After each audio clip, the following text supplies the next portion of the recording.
Hello and good morning everyone. I welcome you all at Eduverse News Analysis. Today is 16th May 2023 and we are going to discuss important news and articles from The Hindu newspaper. So let's see what important news we got here to discuss. Before starting the video, for PDF join Telegram channel Eduverse News Analysis. Link आपको description box में provided है. Make sure video को last तक देखें so that सारे important news आपके यहाँ पर कवर हो. तो चलिए स्टार्ट करते हैं और देखते हैं आज हमें क्या क्या डिस्कस करना है. Now first article is if law is drafted well, judiciary won't get opportunity to overstep it. यहाँ पर क्या हुआ है कि हमारे जो यूनियन होम मिनिस्टर हैं अमित शाह जी, उन्होंने ये कहा कि अगर हम लॉ को अच्छे से ड्राफ्ट करते हैं, अगर हमारा लॉ जो है उसे हम अच्छे से बनाते हैं, अच्छे से चीज़ों को वहाँ पे ड्राफ्ट करते हैं, लैंग्वेज जो उसमें लैंग्वेज होती है, लॉ की जो लैंग्वेज होती है वो कैसी हो, एकदम क्लियर हो ताकि सभी को वो क्या हो समझ में आए. तो उसमें क्या कर सकती है, जो जुडिशरी के पास एक अपॉर्चुनिटी होती है. जुडिशरी किसी भी लॉ में कब इंटरफेयर करती है, जब यहाँ पर जो लॉ आपके होते हैं वो अच्छे से ड्राफ्ट नहीं होते या फिर उसमें कोई लैक्यूना होता है, कमी होती है लॉ में, तब यहाँ पर जुडिशरी इंटरफेयर करती है. अगर यहाँ पर हमारे जो लॉ हैं उन्हें हम अच्छे से ड्राफ्ट करते हैं, जो उसकी लैंग्वेज होती है वो पूरी इजी होती है, भाषा सरल होती है जिसको सभी क्या कर पाए, इंटरप्रेट कर पाए, तो इससे क्या होगा, जुडिशरी के पास मतलब कोई अपॉर्चुनिटी नहीं रह जाएगी उस पर ओवरस्टेप करने की. तो इसमें एक्चुअली इन्होंने ये कब कहा है, इनोग्रेशन किया गया है किसका, training programme on legislative drafting. ये ऑर्गेनाइज किया गया किसके द्वारा, PRIDE and ICPS for officers of Parliament and state legislature.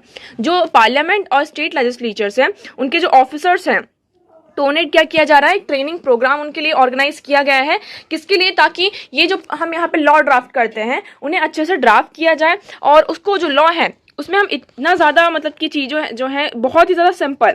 He said law should be drafted in a simple and clear word as possible because difficult word always create controversies. इन्होंने ये कहा कि law को जितना ज़्यादा हो सके simple language में हमें क्या करना चाहिए, ड्राफ्ट करना चाहिए. उसमें जो वर्ड्स होने चाहिए क्लियर होने चाहिए, डिफिकल्ट वर्ड्स का हमें यूज़ नहीं करना चाहिए. क्यों, क्योंकि जब भी हम डिफिकल्ट वर्ड्स का यहाँ पर यूज़ करते हैं वो हमेशा एक कंट्रोवर्सी को क्रिएट करता है. इसलिए हमें यहाँ पे इंश्योर करना होगा हमारे जो लॉ है वो कैसे ड्राफ्ट हो, इजी लैंग्वेज हो, ठीक है, सिंपल से सिंपल वर्ड्स का उसमें यूज किया जाए, कोई डिफिकल्ट वर्ड्स का यूज ना हो जिससे कि हम यहाँ पे कोई नेक्स्ट कंट्रोवर्सी में मतलब कि कोई नई कंट्रोवर्सी यहाँ पर सामने हमारे क्रिएट हो. अब जैसे एग्जाम्पल दिया गया है कि हमारे कॉन्स्टिट्यूशन में जो आर्टिकल 370 है उसमें ये प्रोविजन है, जो हम देखते हैं जम्मू एंड कश्मीर को स्पेशल प्रोविजन प्रोवाइड किया गया था. उसमें हमारे कॉन्स्टिट्यूशन में लिखा गया था क्या कि टेम्पररी, ये टेम्पररी पीरियड ऑफ टाइम के लिए है, ठीक है. तो यहाँ पर इंसर्ट किया गया था टेम्पररी. तो इसी तरीके से अगर हम जो हमारे प्रीवियस जो लॉ मेकर्स थे जिन्होंने यहाँ पर लॉ बनाया है तो मतलब उन्होंने कितने ही इजी तरीके से यहाँ पे चीज़ों को ड्राफ्ट किया था. अब हमें यहाँ पर फर्दर जो लॉ बन रहे हैं उन्हें इंश्योर करना होगा वो कैसे हो, अच्छे से ड्राफ्ट हो, उनकी जो लैंग्वेज हो बहुत ज़्यादा ईजी हो जिससे यहाँ पर हम किसी फर्दर कॉन्ट्रोवर्सी में यहाँ पे इन्वॉल्व ना हो और जुडिशरी को यहाँ पे अपॉर्चुनिटी ना मिले कि वो इस चीज़ों पर क्या कर पाए, ओवरस्टेप करें. ओके, नेक्स्ट मूव करते हैं. नाउ नेक्स्ट आर्टिकल इज, देखिए ये सफिशिएना वाला आर्टिकल है, जो इशू है हमने इसको कई बार अच्छे से डिस्कस कर चुका है. नेक्स्ट हम मूव करते हैं safety in line of duty. अब देखिए यहाँ पे क्या होता है, किसकी बात की जा रही है, डॉक्टर्स की. जो हमारे हेल्थ केयर सेक्टर में वर्कफोर्स होता है उसके बारे में यहाँ पर बात की जा रही है. अब डॉक्टर्स जो होते हैं कई बार उन्हें बहुत ज़्यादा क्या होता है उनके साथ इनएप्रोप्रिएट बिहेवियर, जो पेशेंट्स होते हैं उनके दौरान इनएप्रोप्रिएट बिहेवियर उनको फेस करना पड़ता है. जैसे कि कोई पेशेंट है, अब डॉक्टर तो वहाँ पे अपना ट्रीटमेंट कर रहे हैं, इलाज कर रहे हैं, बट जैसे कोई बीमारी है वो यहाँ पर ठीक नहीं हो पा रही है या फिर किसी पेशेंट के यहाँ पे पर्टिकुलर पेशेंट है उसकी डेथ हो जाती है, तो उनके जो फैमिली वाले होते हैं और जो भी उनके साथ रहते हैं अटेंडी, वो क्या करते हैं यहाँ पर डॉक्टर्स के ऊपर एक तरीके से मतलब कि वर्बली फिजिकली उन्हें क्या करते हैं, एक तरीके से हराश करते हैं. तो इसी के चलते यहाँ पर क्या हुआ है, medical science is so advance today it has extended longevity and enhanced quality of life in a way through impossible in the past. अब देखिए साइंस ने कितना कर लिया, बहुत ज्यादा आज के टाइम पर हम देख रहे हैं एडवांस हो चुका है. हम अपने पास देखते हैं और आज का हम फ्यूचर देखते हैं, तो फिर भी यहाँ पे जो साइंस है, मेडिकल साइंस ने बहुत ज़्यादा क्या कर लिया है, एडवांसमेंट कर लिया है. बट स्टिल यहाँ पर हमें क्या देखने को मिलता है, एट द एंड हमें मतलब हर एक पर्सन की यहाँ पर क्या होती है, डेथ होती ही है. ओके, और चाहे आप इसे एक्सेप्ट करें या ना करें, लेकिन कुछ लोग ऐसे होते हैं कि मतलब इस चीज़ को यहाँ पर एक्सेप्ट नहीं कर पाते. कि एट द एंड यहाँ पर जो लाइफ होती है हमारी कहाँ पर एंड होती है, यहाँ पर डेथ में जाकर एंड होती है। इसी के चलते यहाँ पे केरला गवर्नमेंट ने क्या किया है, एक मूव लिया है, Kerala health care service person and health care service institution prevention of violence and damage of property act. यहाँ पर केरला गवर्नमेंट ने एक एक्ट लेकर आया गया है, जिसके कारण जैसे कि हम पेशेंट्स को देखते हैं, उनके जो फैमिली मेंबर्स होते हैं, तो जब भी या तो उनके डियर वन की क्या होती है, डेथ हो जाती है, तो वो बहुत ज़्यादा क्या हो जाते हैं, मतलब कि वो दुखी होते हैं, वो उनके अंदर बहुत ज़्यादा गुस्सा होता है, जिसके कारण वो क्या करते हैं, बहुत जो डॉक्टर्स होते हैं उनके ऊपर अटैक कर देते हैं, जो प्रॉपर्टी हॉस्पिटल की जो प्रॉपर्टी है उसको डैमेज करने लगते हैं। तो उससे प्रिवेंट करने के लिए यहाँ पे केरला गवर्नमेंट ने क्या किया है, health care service institution prevention of violence and damage property act को यहाँ पर लेकर आया गया है। अब देखिए हेल्थ केयर की हम बात करते हैं, जो ये हमारा हेल्थ सेक्टर होता है ये हमारी स्टेट लिस्ट में आता है, इसलिए यहाँ पर स्टेट की ये क्या हो जाती है, रिस्पॉन्सिबिलिटी हो जाती है कि जो हेल्थ सिस्टम है उससे रिलेटेड यहाँ पे जितने भी लॉज बनते हैं, रूल्स बनाए जा रहे हैं, वो कौन बनाएगा, यहाँ पर हमारी स्टेट गवर्नमेंट बनाती है। अब यहाँ पर सारी स्टेट गवर्नमेंट की देखिए हेल्थ सर्विस में हम जैसे कि डॉक्टर्स यहाँ पर काम कर रहे हैं, नर्स यहाँ पर काम कर रहे हैं, इवन हम हेल्थ सेक्टर में देखते हैं बहुत सारे लोग क्या होते हैं इसमें काम करते हैं, तो उनकी सेफ्टी को इंश्योर करना ये किसका काम है, ये हमारी स्टेट गवर्नमेंट का काम है। ठीक है, डॉक्टर्स यहाँ पर डॉक्टर्स हैं, उनके पास यहाँ पर अच्छी हम कह सकते हैं कि सारी चीज़ें होती है, नॉलेज होता है, बट वो अल्टीमेट क्या है, वो भगवान नहीं है। यहाँ पर सारे इंसान की क्या होती है, जान जाती है और वो भगवान नहीं है। तो यहाँ पर क्या होता है, कई बार जैसे कि होता है ना, हम जो पेशेंट्स होते हैं डॉक्टर को एज अ गॉड के रूप में वहाँ पे मानने लगते हैं कि आप ही भगवान हैं, और अगर उनसे ही कोई गलती हो जाए तो फिर हम उनको क्या करने लगते हैं, उनके ऊपर अटैक कर देते हैं। तो यहाँ पर ये गलत चीज़ है। तो उन्हीं को डॉक्टर्स को यहाँ पर जो ये इस तरीके के वायलेंस होता है, प्रॉपर्टी डैमेज किया जाता है, तो उससे प्रिवेंट करना किसकी रिस्पॉन्सिबिलिटी होती है, यहाँ पर स्टेट की रिस्पॉन्सिबिलिटी होती है। अगर डॉक्टर ही अपना यहाँ पे सेफ्टी को इंश्योर नहीं कर पाएंगे तो वो फर्दर अपना जो उनका ड्यूटी है उसको यहाँ पर कैसे करेंगे।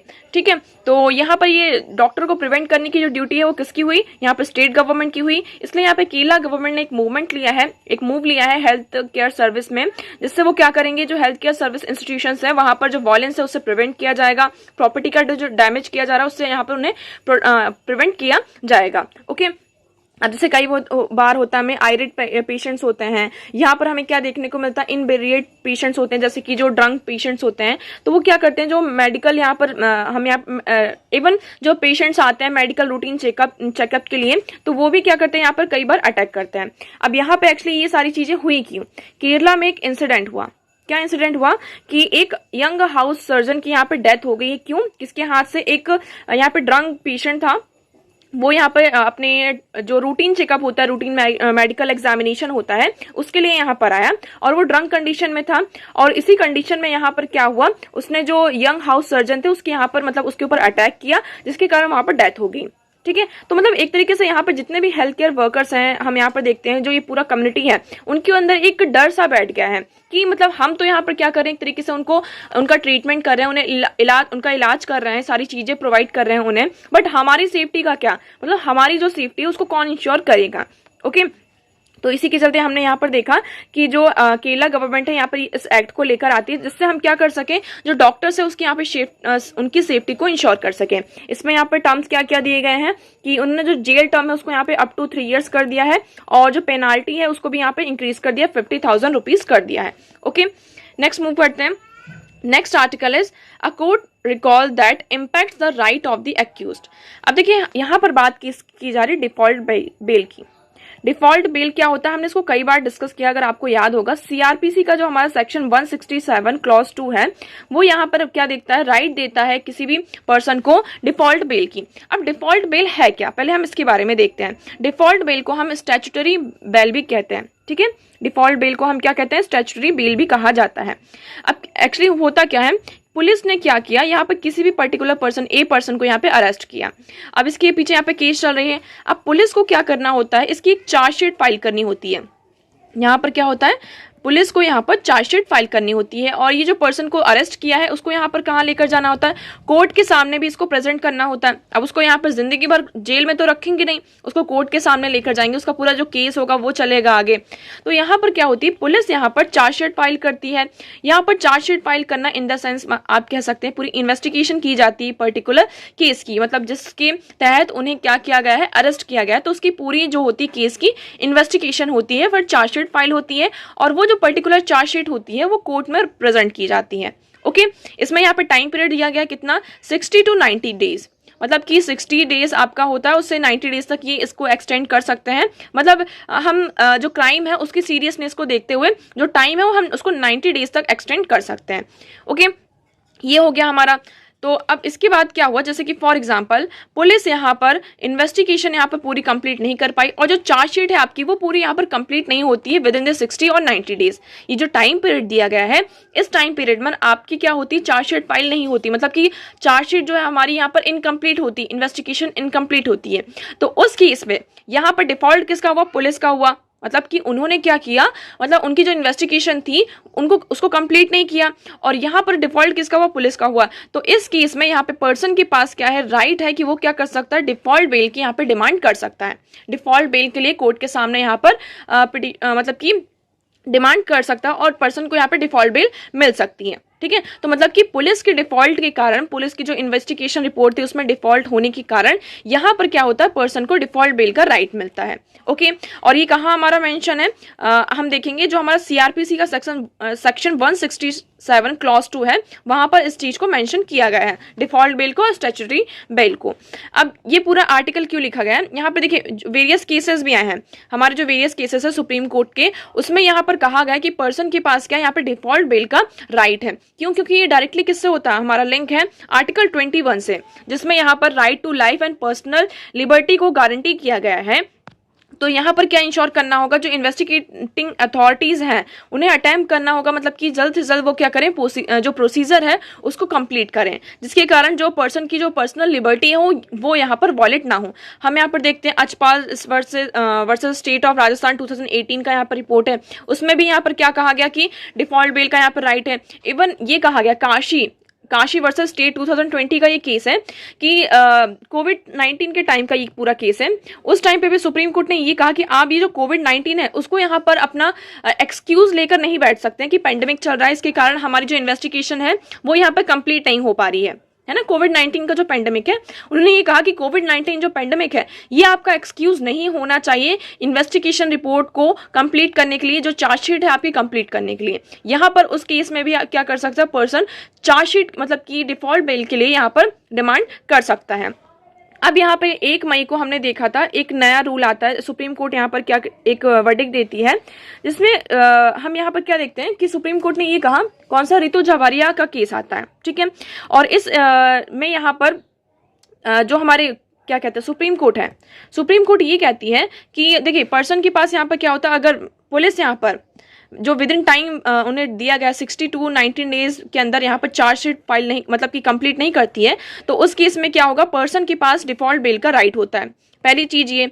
दूसरी चीज यहाँ पर क्या बोलता है कि यहाँ पर अगर चार्जशीट हाफ भी फाइल है, मतलब कि आपका जो इन्वेस्टिगेशन है चल रहा है वो आधा ही हुआ है और उस बेसिस पर आपने क्या कर लिया है, जो पूरा जो आपका चार्जशीट है उसको यहाँ पर बनाकर कोर्ट के सामने प्रेजेंट कर दिया है, तो मतलब इन्वेस्टिगेशन अभी क्या हुई, कंप्लीट नहीं हुई है। तो इस केस में भी क्या हो सकता है, पर्सन डिफॉल्ट बेल के लिए डिमांड कर सकता है। ये दो चीज हुई। अब यहाँ पर क्या हुआ है कि जो सॉलिसिटर जनरल है उन्होंने कहा है कि आपने ये जो वर्डिक्ट दिया है, ठीक है, इसे आप क्या करिए, रिकॉल करिए, आपने जो ये डिसीजन लिया है इसे रिकॉल करिए। क्यों, क्योंकि इससे क्या हो रहा है, एक तरीके से एक्चुअली यहाँ पर हो ये रहा है कि इन दोनों चीजों को बेस मानकर लोग क्या कर रहे हैं, ज्यादा से ज्यादा यहाँ पे डिफॉल्ट बेल की डिमांड कर रहे हैं, और जो इन्वेस्टिगेशन ऑफिसर्स हैं, जो इन्वेस्टिगेशन एजेंसीज हैं, वो अपनी इन्वेस्टिगेशन यहाँ पे मतलब कि एक तरीके से क्या किया जा रहा है, वो कंप्लीट नहीं हो पा रही है। ठीक है, तो इसी के चलते यहाँ पे जो सॉलिसिटर जनरल है उन्होंने यहाँ पे इंसिस्ट किया है सुप्रीम कोर्ट से कि वो क्या करें, अपना जो डिसीजन है उसको यहाँ पर रिकॉल करें। ओके, अब यहाँ पे डिसीजन को रिकॉल भी कर लिया गया है। सुप्रीम कोर्ट ने ये कहा है कि हमने यहाँ पे जो रितु झाबरिया का जो केस यहाँ पर जो इसमें डिसीजन लिया था, आप उसको बेसिस मानकर कोई भी डिसीजन ना ले, अपने अकॉर्डिंग यहाँ पर आप क्या कर सकते हैं, डिसीजन ले सकते हैं कि मतलब किस पर्सन को यहाँ पे डिफॉल्ट बेल देनी है या किसको यहाँ पर डिफॉल्ट बेल नहीं देनी है। ओके, और इन द लास्ट इसमें यही कहा गया है कि ये जो डिफॉल्ट बेल है, एक तरीके से हम देख रहे हैं जो हमारे प्रीवियस केसेस हैं उनमें यहाँ पर डिफॉल्ट बेल का मतलब कि प्रोविजन बताया गया है सुप्रीम कोर्ट ने कई बार डिफॉल्ट बेल को बताया है। और जो रितु झापारी ये केस आया, एक तरीके से इसको जो जितने भी पुराने केसेस हैं उसको कंसोलिडेट करके और ज्यादा उसको अफर्म करके सामने रखा, ठीक है। बट यहाँ पर क्या, एक तरीके से इसको रिकॉल करके यहाँ पर हम क्या देख रहे हैं कि जो पर्सन का राइट है उसको यहाँ पे क्या किया जा रहा है, जो पर्सन की पर्सनल लिबर्टी है, राइट्स है, उस पर पूरी तरीके से क्या कर रहा है, ये इम्पैक्ट कर रहा है। तो जो कोर्ट ने रिकॉल किया है वो डायरेक्टली क्या इम्पैक्ट कर रहा है, राइट ऑफ द एक्यूज। यहाँ पर जो एक्यूज है उसको राइट को ये इम्पैक्ट कर रहा है। ओके, तो आई होप आपको ये पूरा क्लियर होगा। डिफॉल्ट बेल के बारे में हम देख लेते हैं, ये क्या, इसका लीगल सोर्स क्या, हम देख लेते हैं कि जो इन्वेस्टिगेशन ऑफिसर होते हैं अगर वो with in the time period, जो स्पेसिफिक टाइम पीरियड उन्हें प्रोवाइड किया गया है उसमें यहाँ पर चीजें, मतलब कि जो प्रोसीजर है वो पूरी इन्वेस्टिगेशन कंप्लीट नहीं कर पाते हैं, तो उस केस में यहाँ पर डिफॉल्ट बेल का प्रोविजन है। ये कहाँ इंस्ट्राइंड है, section 167 clause 2 of the code of criminal procedure में। ओके, नेक्स्ट हम मूव करते हैं। नेक्स्ट आर्टिकल देखिए, हमने कल ही इस आर्टिकल को डिस्कस किया था, डेथ बाय मिथेनॉल। यहाँ पर तमिलनाडु में हमने देखा था क्या कि 14 मतलब 14 लोगों की जान गई है। किसके कारण, मतलब जो नकली शराब होती है उसको पीने के कारण, मतलब उसका कंजम्पशन करने के कारण यहाँ पर 14 लोगों की क्या हुई है, जान गई है, ठीक है। अब इसमें यहाँ पर बात की जा रही किसकी, there should be zero tolerance for sale of illicit liquor. यहाँ पर क्या होना चाहिए, स्टेट गवर्नमेंट, क्योंकि हमें पता है यहाँ पर जो लिकर वाला आपका ये जो पूरा प्रोविजन है ये किसके अंडर आता है, ये हमारी स्टेट गवर्नमेंट है उसके अंदर आता है, ठीक है। यहाँ पे हम देखते हैं कि स्टेट गवर्नमेंट क्या करती है, यहाँ पे रूल्स एंड लॉज लेकर आती है लिकर के लिए। अब टोटल हम यहाँ पर देख चुके हैं कितनी जाने जा चुकी है, 17% की यहाँ पर जाने जा चुकी है। कहाँ, तमिलनाडु में। तमिलनाडु में ये कहा जा रहा है कि अब तक, मतलब हम देखते हैं 2016 से 19 देखा, 20 देखा, 20 देखा, अब तक किसी भी पर्सन के यहाँ पर जान नहीं की गई। इवन जो हमारा तमिलनाडु है वहां पर कुछ एक्ट्स भी हैं कि Tamil Nadu prohibition act 1937, denatured spirit, methyl alcohol and varnish, French polish rules 1959, जिसके अंदर जो है ये जो लिकर्स है उनको यहाँ पे बैन किया गया है, ठीक है। जो मतलब कि पर्टिकुलर जो मिथाइल मिथेनॉल है इनको यहाँ पर बैन किया गया है। बट हमें क्या देखने को मिल रहा है कि जो एडमिनिस्ट्रेटिव यहाँ पे लैप्स देखने को मिल रहा है कि जो हमारा एडमिनिस्ट्रेशन है यहाँ पर अच्छे से काम नहीं कर पा रहा। अब यहाँ पर क्या है, जो पर्सन लिकर बनाते हैं, एक तरीके से अगर हम लिकर को बैन करते हैं, हमने शराब को बैन कर दिया, तो इसमें क्या होगा, जो पर्सन यहाँ पे स्मगलिंग करेगा और जो लोकल लेवल पर क्या होगा, इसका यहाँ पे लोकल लेवल पे इसको बनाया जाएगा। अब जब लोकल लेवल पर चीजें बनती हैं तो यहाँ पर उनको पता नहीं होता है कि किस चीज का यहाँ पे कितना रेशियो रखना है ना। तो इससे क्या होता है, किसी भी चीज का कितना भी उन्होंने रेशियो रख दिया, जिसके कारण यहाँ पर क्या होता है, जब उसका कंजप्शन किया जाता है तो यहाँ पे पर्सन की वो डायरेक्टली क्या करता है, पर्सन को यहाँ पे उसको हेल्थ में यहाँ पर इम्पैक्ट करता है। तो अभी हमने देखा यहाँ पे 17 लोगों की जान जा चुकी है। अब देखिए लिकर के बारे में हम देख लेते हैं। लिकर क्या है, यहाँ पे इंडिया की अगर बात करते हैं, जो हमारा गार्डियन प्रिंसिपल भी है वो यहाँ पे क्या पुश करता है कि हमें क्या करना चाहिए, लिकर को बैन करना चाहिए। इवन हमने यहाँ पर देखा बिहार एंड झारखंड में जो लिकर है उसको यहाँ पे बैन भी कर दिया गया है। बट बैन करना is not an ultimate solution, क्योंकि देखिए अगर हम किसी भी चीज को बैन करते हैं और पर्सन उस चीज का एडिक्टेड होता है तो किसी न किसी तरीके से उसको यहाँ पर लेने की उसकी चाह रहेगी। अब ऐसे जब केसेस होंगे तो यहाँ पर क्या होगा, स्मगलिंग के जो केसेस हैं हमारे वो सामने आते हैं, ठीक है। आर्टिकल 47 में हमारे यहाँ पे क्या है, कॉन्स्टिट्यूशन में ये इंश्राइन किया गया है कि जो हमें क्या करना है, हम क्या देखते हैं, हमारा जो डीपीएसपी का आर्टिकल 47 है वो क्या मेंशन करता है, state shall endeavor to bring about prohibition of the consumption except for medical purpose of intoxicating drinks and drugs which are injurious to health। तो यहाँ पर हमें क्या करना है, उन सारी चीजों को, स्टेट्स की रिस्पॉन्सिबिलिटी है कि सारे जो प्रोडक्ट्स हैं उनका जो कंजप्शन उसको प्रोहिबिट करना है, ओके जिससे क्या हो, सिर्फ मेडिकल पर्पज के लिए आप यूज कर सकते हैं और अदरवाइज इन्हें क्या करना है, हमें प्रोहिबिट करना है, ओके क्योंकि ये क्या है, हमारी हेल्थ के लिए इंजूरियस है। 7th शेड्यूल हमारा क्या कहता है, alcohol is a state subject. Alcohol क्या है, स्टेट सब्जेक्ट है। That is state legislature have the right and responsibility to draft law regarding it. तो यहाँ पर राइट्स किसके पास आ जाते हैं, हमारे स्टेट के पास आ जाते हैं कि उसे हमें कैसे रेगुलेट करना है अल्कोहल को, ठीक है। इसके हम प्रोज एंड कॉन्स भी देखते हैं। देखिए जो लोग लिकर का कंजप्शन करते हैं, अल्कोहल का कंजप्शन करते हैं, उसको डायरेक्टली लिंक किया जाता है किसके साथ, डोमेस्टिक वायलेंस के साथ, ओके मतलब कि हम यहाँ पर देखते हैं कि लोग यहाँ पर शराब पीकर आते हैं और फिर जो डोमेस्टिक वायलेंस है, जो उनकी वाइफ्स होती हैं उनके ऊपर बहुत ज्यादा अब्यूज किया जाता है, डोमेस्टिक अब्यूज और डोमेस्टिक वायलेंस के केसेस सामने आते हैं। तो मतलब अगर हम लिकर को बैन करते हैं तो डोमेस्टिक जो वायलेंस है वो यहाँ पर खत्म हो जाएगा। यहाँ पे केस भी आया बिहार का कि जो विमेन्स के अगेंस्ट क्राइम है, जब से वहां पे लिकर को बैन किया गया है तो उनके जो विमेन के अगेंस्ट में जो डोमेस्टिक वायलेंस के केसेस हैं वो धीरे धीरे क्या हो रहे हैं, यहाँ पे डिक्लाइन होते हुए नजर आ रहे हैं। तो हमें प्रोन्स दिख रहे हैं।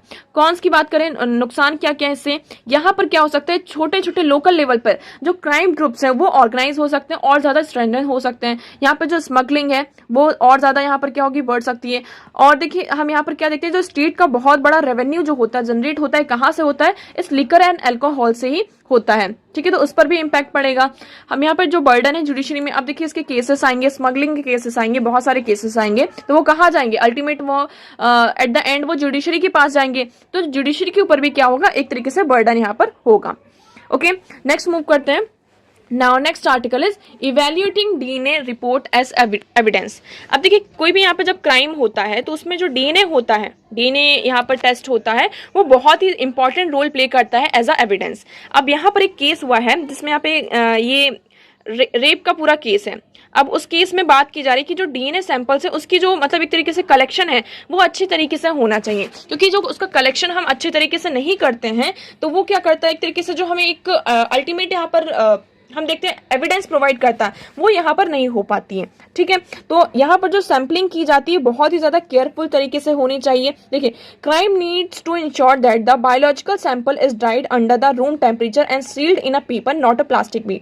तो यहाँ पर हम ये देखते हैं, जो हम बायोलॉजिकल सैंपल यहाँ पे जो हम कलेक्ट करते हैं उसे यहाँ पर हम पेपर जो है उसमें यहाँ पे ड्राई करना चाहिए, not in plastic bag.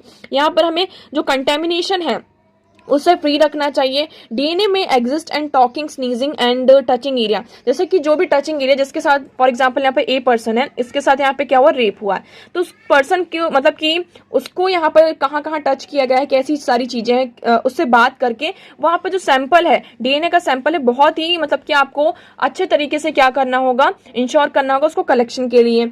Next यहाँ पे बात की जाए किसकी, जो ब्लड सैंपल है। ठीक है, तो जो ब्लड सैंपल है, ब्लड का जो हम कलेक्शन करते हैं उसमें ईडीटी है, इथिलीन डायमोनाइन टेट्रा एसिटिक एसिड का यूज करके हमें क्या करना चाहिए, जो ब्लड के सैंपल्स हैं उसको यहाँ पर कलेक्ट करना चाहिए। अब देखिए यहाँ पे बहुत सारे प्रोविजंस भी दिए गए हैं कि हमें जो डीएनए सैंपल्स है, मतलब जो डीएनए के हम सैंपल्स को कलेक्ट करते हैं उसको बहुत ही अच्छे तरीके से करना होगा, जिससे हम क्या कर सकें, डीएनए का एनालिसिस कर सकें, उसकी रिपोर्ट बना के एज ए एविडेंस यहाँ पर सामने रख सकें। ओके, यहाँ पर जो हमारा फॉरेंसिक साइंस लेबोरेटरी है उसमें भी जो डीएनए मटेरियल को एक्सट्रैक्ट किया जाता है उसको पूरा सेपरेट करना होगा, जैसे कि हम जो आरएनए होता है, प्रोटीन्स होता है, लिपिड्स होते हैं, सेल डेब्रिस होते हैं, ह्यूमिक एसिड्स होते हैं, इन सारी चीजों को हमें क्या करना होगा, अलग अलग करके रखना होगा। ठीक है, तो यहाँ पे हमारी पूरी मशीन्स भी दी गई हैं कि हमें किस तरीके से उन्हें क्या करना चाहिए, एम्पलीफाई करना चाहिए, अलग अलग चीजों को यहाँ पर रखना होगा। इससे क्या होगा, एक हमारी क्वालिटी और क्वांटिटी जो है सैंपल्स की उसको इंश्योर करना होगा। इससे हमारे सामने एक क्वालिटेटिव जो होगी आपकी रिपोर्ट सामने आएगी। ओके, क्योंकि हमें क्या देखने को मिलता है कि देखिए डीएनए जो टेक्नोलॉजी है बहुत ज्यादा इवॉल्व है, बट हमें कई बार क्या, ये जो केस आया था, हम यहाँ पे केस देखते हैं, जो ये एमपी का पूरा केस है, यहाँ पर क्या हुआ था कि जो पुलिस है, पहली बात तो उन्होंने जो सैंपल था उसको टाइम पर कलेक्ट नहीं किया, उसके बाद 2 दिन बाद उन्होंने सैंपल कलेक्शन के लिए भेजा उस प्लेस पर, बट किसे भेजा, कांस्टेबल को भेजा, और वो जो सैंपल उन्होंने कलेक्ट किया था उसको फिर डायरेक्टली यहाँ पे जो फॉरेंसिक लेबोरेटरी है उसमें वहां पर नहीं भेजा, उन्हें पुलिस में ही मतलब पुलिस स्टेशन में ही 3-4 दिन तक रखा गया। तो देखिए जो एविडेंस था एक तरीके से वो क्या होता हुआ नजर आ रहा है, मतलब कि वो अपने आप में ही खराब होता हुआ नजर आ रहा है। ओके, तो यहाँ पर देखिए जो डीएनए टेक्नोलॉजी है बहुत ज्यादा इवॉल्व हो चुकी है और ये क्रिमिनल केसेस में बहुत ही इंपॉर्टेंट रोल प्ले करती है, इसलिए हमें यहाँ पर इसकी जो इंपॉर्टेंस है, ग्रेट इंपॉर्टेंस है, इसको इंश्योर करना होगा। और जो डीएनए रिपोर्ट्स हैं, डीएनए के जो एविडेंस यहाँ पे कलेक्ट करते हैं उसको यहाँ पे इवेल्युएट करने की जरूरत है, ताकि हम यहाँ पर जो क्राइम केसेस है इस तरीके से इसको यहाँ पर रिजॉल्व कर सकें। ओके, नाउ नेक्स्ट मूव करते हैं। Next article is on sexual harassment in the work place. अब यहाँ पर बात आती है जो वर्क प्लेसेस पे सेक्सुअल हैरेसमेंट होता है, किसके साथ, वुमेन्स के साथ, तो उसकी यहाँ पर बात की जा रही है। ओके, अब सेक्सुअल हैरेसमेंट वर्क प्लेस के लिए इंडिया में कोई लॉ है? हाँ है, उसका नाम क्या है, sexual harassment of women at work place prevention prohibition and redressal act 2013, जिसको हम पोश एक्ट भी कहते हैं। ठीक है, पोश एक्ट 2013 ये आता है। अब ये केस आता, मतलब कि ये जो एक्ट है ये बना कैसे, अब बात देखिए यहाँ पर कब बना, 2013 में ये केस बना है। अब इसकी हम हिस्ट्री देखते हैं तो 1992 में क्या होता है, एक भनवारा देवी एक सोशल वर्कर थी, वुमेन डेवलपमेंट प्रोजेक्ट की, वो कहाँ जाती हैं, एक राजस्थान गवर्नमेंट मतलब कि राजस्थान में जाती हैं। वो यहाँ पे क्या प्रोटेस्ट करती हैं, किसके अगेंस्ट में, कि एक 1 ईयर ओल्ड गर्ल मतलब 1 साल की बच्ची थी, उसके यहाँ पे शादी की जा रही थी। आप सोच सकते हैं 1 साल की बच्ची का यहाँ पे क्या किया जाता है, उसकी यहाँ पे शादी की जा रही थी, तो उसे रोकने के लिए यहाँ पर उन्होंने क्या किया, प्रोटेस्ट किया। जब उन्होंने यहाँ पे प्रोटेस्ट किया तो उनके साथ क्या होता है, जो 5 लोग मिलकर क्या करते हैं, उनका गैंगरेप करते हैं। ठीक है, यहाँ पे उनके साथ रेप हुआ। तो इस रेप को यहाँ पर क्या होता है, जो विशाखा एक एनजीओ है, हम ऐसा कह सकते हैं, उन्होंने इसके अगेंस्ट में सुप्रीम कोर्ट में जो सुप्रीम कोर्ट है उस यहाँ पे केस जाता है आपका पूरा, और इसी के चलते आपकी कौन सी आती है, विशाखा गाइडलाइंस आती हैं। जब ये सारी चीजें होती हैं वर्क प्लेसेस पर, अब देखिए एक तरीके से वो अपना काम कर रही थी और काम करते टाइम ही उनके साथ क्या हुआ है, यहाँ पर सेक्सुअल हैरेसमेंट, उनका यहाँ पर गैंगरेप होता है। यहाँ पर सुप्रीम कोर्ट ने ये क्या नोट करता है उस टाइम पे, सुप्रीम कोर्ट की absence of any law enacted to provide the effective enforcement of the basic human right of gender equality, guarantee against sexual harassment at work places. Okay, इसी के चलते यहाँ पे क्या होते हैं, 1997 में हमारी क्या आती हैं, विशाखा गाइडलाइंस आती हैं, जिसके अंडर ये कहा जाता है कि हमें क्या करना होगा, कि हमें एक जो स्टैच्यूटरी वैक्यूम यहाँ पर एक लैक्यूना है, मतलब हमें यहाँ पर क्या करना होगा, एक लॉ को इनेक्ट करना होगा, जिससे कि हम क्या कर सकें कि जो वर्क प्लेसेस पे विमेंस की सेफ्टी है उसको यहाँ पे ऑब्जर्व किया जाए और उनकी सेफ्टी को इंश्योर किया जाए। ओके, इसी के चलते यहाँ पर क्या होता है, 2007 में क्या आता है आपका, protection of women against sexual harassment at work place bill को इंट्रोड्यूस किया जाता है। ठीक है, 2007 में इस बिल को इंट्रोड्यूस किया जाता है। ओके, फिर ये बिल आता है और 2013 में फिर से इसे क्या किया जाता है, इसे अमेंडमेंट इस बिल में अमेंडमेंट किया जाता है। तो ये बिल अब क्या बन जाता है हमारा, sexual harassment of women at work place prevention, prohibition and redressal और पोस्ट एक्ट भी इसे हम कहते हैं। अब यहाँ पे सेक्सुअल हैरेसमेंट को यहाँ पे डिफाइन किया गया है। सेक्सुअल हैरेसमेंट कैसा डिफाइन है कि यहाँ पे देखिए, इंक्लूड, आपको यहाँ पर ये चीजें याद रखनी है कि सेक्सुअल हैरेसमेंट की जो डेफिनेशन है वो क्या है। इसमें क्या है, unwelcome act such as physical contact, sexual advance, a demand और request for sexual favour, making sexually colour remark, showing pornography and any other unwelcome physical, verbal and non verbal conduct of a sexual nature. तो ये आपके यहाँ पे definition हो जाती है किसकी, सेक्सुअल हैरेसमेंट की। मतलब कोई ऐसा आप मतलब कि किसी भी वुमेन को अनवेलकम वो आप टच कर रहे हैं, सेक्सुअल एडवांस यहाँ पर आप उन्हें पोर्नोग्राफी जो पोर्नोग्राफी है वो दिखा रहे हैं, फिजिकली उनको टच कर रहे हैं, वर्बल एंड नॉन वर्बल तरीके से उनसे कोई सेक्सुअल फेवर की डिमांड कर रहे हैं, तो ये होता है हमारा सेक्सुअल हैरेसमेंट। अब वर्क प्लेस में क्या आ जाता है, हम वर्क प्लेस की भी बात करते हैं कि देखिए, under the act the employee is defined not just an according with the company law. यहाँ पर जो एम्प्लॉय है वो कंपनी लॉ के अंडर डिफाइन नहीं है। इसमें जो विमेन एम्प्लॉय हैं, चाहे वो रेगुलरली एम्प्लॉयज हो या फिर टेम्पररी या कॉन्ट्रेक्चुअल बेसिस पर हों, ठीक है, या फिर वो एडहॉक डेली वेजेस बेसिस पर हों, तो वहां पर क्या है, विमेन है, अगर आपकी प्लेस पर वो काम कर रही है तो वो उनके लिए क्या हो जाएगा, वर्क प्लेस हो जाएगा। मतलब कि वो कहीं भी काम करने जा रही हैं, घर से वो गई, या आपका यहाँ पर होम है, होम से हम किसी भी पर्टिकुलर प्लेस पर गए, वहां पर हमने क्या किया, काम किया, तो वो आपका होगा वर्क प्लेस। और वहां से हम कहाँ आते हैं, घर आते हैं, तो जहां भी हमने काम किया वो आपका होता है क्या, वर्क प्लेस यहाँ पर डिफाइन किया गया है। ठीक है, तो अब देखिए ये पूरी चीज यहाँ पर जो ये एक्ट सामने क्यों आ रहा है, यहाँ पे एक्चुअली हुआ क्या है कि अभी हम क्या देख रहे हैं, जो विमेन रेसलर्स हैं उन्होंने क्या है कि जो हमारा WFI है, जो वर्ल्ड फेडरेशन, जो हमारा इंडिया का वर्ल्ड फेडरेशन ऑफ इंडिया है, स्पोर्ट फेडरेशन ऑफ इंडिया, वहां पर क्या हुआ, विमेंस के साथ सेक्सुअल हैरेसमेंट हुआ है। अब यहाँ पे एक न्यूज़पेपर आई जिसमें से ये कहा है कि हम यहाँ पर क्या देखते हैं, टोटल हमारे जो 30 नेशनल स्पोर्ट्स फेडरेशन है उसमें से सिर्फ 16 जो फेडरेशन है उन्होंने क्या करा है, इंटरनल जो कमिटी है उसको यहाँ पे उसको कॉन्स्टिट्यूट किया है। अब इस एक्ट के अंदर एक प्रोविजन ये है कि जितने भी यहाँ पे मतलब कि जहां भी वर्क प्लेसेस है वहां पर क्या किया जाएगा, 10 एम्प्लॉयज की, मतलब उसमें उस कमिटी में 10 एम्प्लॉयज हो, वहां पे एक इंटरनल कंप्लेन कमिटी को बनाया जाएगा। ठीक है, जिसको यहाँ पर जो भी विमेन एम्प्लॉय है जिसके साथ यहाँ पे सेक्सुअल हैरेसमेंट होता है वो उसको अप्रोच कर सके। इसे यहाँ पर जो विमेन होगी उसे लीड करेगी, यहाँ पे कुछ जो अदर विमेन्स हैं, एम्प्लॉयज हैं, वो यहाँ पर रहेंगी। उसके साथ जो 3-4 जो पार्टी हैं, एनजीओ के जो वर्कर्स हैं जिन्हें यहाँ पे 5 to 6 ईयर का एक्सप्लेनेशन मतलब कि एक्सपीरियंस है, जिन्होंने यहाँ पे जो सेक्सुअल हैरेसमेंट से रिलेटेड यहाँ पे जो चैलेंजेस आते हैं उससे फैमिली हैं, तो वो क्या होंगे, इस कमेटी के अंडर होंगे। कौन सी कमेटी? इंटरनल कंप्लेन कमेटी यहाँ पर बनाया जाएगा। जितने भी आपके यहाँ पर हम देखते हैं, चाहे वो लोकल कमेटी हो, चाहे वो प्राइवेट सेक्टर हो या फिर पब्लिक सेक्टर हो, इनफॉर्मल सेक्टर हो या फिर फॉर्मल सेक्टर हो, हर चीज में मतलब कि जहां भी यहाँ पर विमेन काम कर रही हैं वहां पर इस कमेटी को, आईसीसी कमेटी को यहाँ पे क्या किया जाएगा, फॉर्म किया जाएगा। ठीक है, और यहाँ पे सारी चीजों को मतलब जितने भी केस आएंगे वो यहाँ पर होंगे। और एट द एंड जो ये कमेटी है वो एक पूरी रिपोर्ट बनाएगी, जितने भी मतलब सेक्सुअल हैरेसमेंट के केसेस आए हैं उसकी एक पूरी रिपोर्ट बनाएगी और उसको यहाँ पे सामने जो डिस्ट्रिक्ट ऑफिसर्स है उसके सामने रखा जाएगा, जिससे कि हम क्या कर सके, एक प्रॉपर एक्शन यहाँ पर ले सकें। ओके, अब सुप्रीम कोर्ट को क्या हुआ ये समझ में आया, अभी भी क्या है, ये जो पोस्ट एक्ट है इसमें बहुत ज्यादा क्या है, लैक्यूना है। मतलब कि बहुत ज्यादा अभी भी हमें क्या देखने को मिलती है, कमी देखने को मिलती है, क्योंकि इस एक्ट में क्या है, अकाउंटेबिलिटी नहीं है। मतलब अगर वुमेन्स है, कई बार वुमेन्स क्या होती है, उनकी जो पोजीशन होती है, उनकी जो पावर होती है एक तरीके से कंपनी में, उसके चलते यहाँ पर क्या होती है, उनकी जो कहते हैं कि अगर वो कंप्लेन करती तो उनकी इमेज पर यहाँ पर टाइम होता है। ठीक है, उनकी जो जॉब है उस पर भी इम्पैक्ट पड़ता है। तो इन सबको इंश्योर करने के लिए इस एक्ट में कोई भी प्रोविजन नहीं है। ठीक है, ये इस चीज को यहाँ पे नोट डाउन किया गया है। और हमें यहाँ पे क्या देखने को मिलता है कि जो इवन बहुत सारे जो वर्क प्लेसेस है वहां पर तो कमेटी को ही फॉर्म नहीं किया गया है। ठीक है, अब सुप्रीम कोर्ट ने यहाँ पे डायरेक्शन दिया है कि UTs and states undertake a time bound exercise to verify whether ministry, department, government organization, authorities, public sector undertakings, institution, bodies etc has constituted ICCs, local committees, internal committees under the act। अब यहाँ पे court ने direction दिया है, चाहे वो state हो, union हो, यूटीज हो, सभी को यहाँ पर एक टाइम बाउंड दिया गया है। और जितनी भी मिनिस्ट्री डिपार्टमेंट्स हैं उन्हें ये कहा है कि आप यहाँ पर क्या करिए, इंश्योर करिए कि एक्ट के अंदर जो ये कमेटी बनाने की बात की गई है इसे बनाया जा रहा है या नहीं बनाया जा रहा है। Okay, these bodies have been ordered to publish the detail of their respective committee in their website। और यहाँ पर ये भी कहा है कि जिस भी मतलब जहां भी वर्क प्लेस है, जो भी इंस्टीट्यूशंस है, उन्होंने जो कमिटी बनाई है उसे यहाँ पर उनकी जो वेबसाइट है उस पर यहाँ पर क्या करें, पब्लिश करें। उसकी जो रिपोर्ट्स है सारी चीजों को यहाँ पर क्या किया जाएगा, पब्लिश किया जाएगा। ओके, तो आई होप आपको ये पूरा आर्टिकल यहाँ पर क्लियर होगा।